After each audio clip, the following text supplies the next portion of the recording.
জীবনটা খুব ছোট। যারা আমাদেরকে ভুল বুঝতেই খুব বেশি স্বাচ্ছন্দ্য বোধ করে, তাদের কাছে আসলে নিজেদেরকে প্রমাণ করার কোনোই ইম্পর্টেন্স নেই। আমার আপনার গুরুত্ব নিশ্চয়ই কারো জাজমেন্টের উপরে নির্ভর করে না। এটা হতে দেওয়াও ঠিক না। সবসময় আমাদের এই বিষয়টা মনে রাখা উচিত।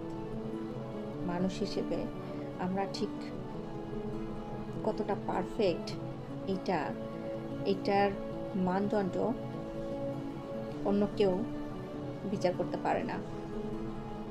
এই জন্য জাস্ট আয়নার সামনে দাঁড়িয়ে নিজেকে নিজে প্রশ্ন করুন।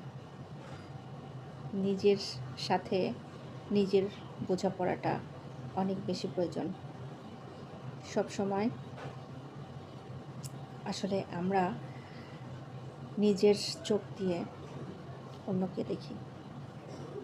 অন্যরা যেভাবে আপনাকে দেখতে পছন্দ করে, আপনি যদি সেটাই করতে থাকেন, তাহলে আপনার অস্তিত্ব আপনি একটা সময় পর আর খুঁজে পাবেন না। ভালো থাকুন সবাই।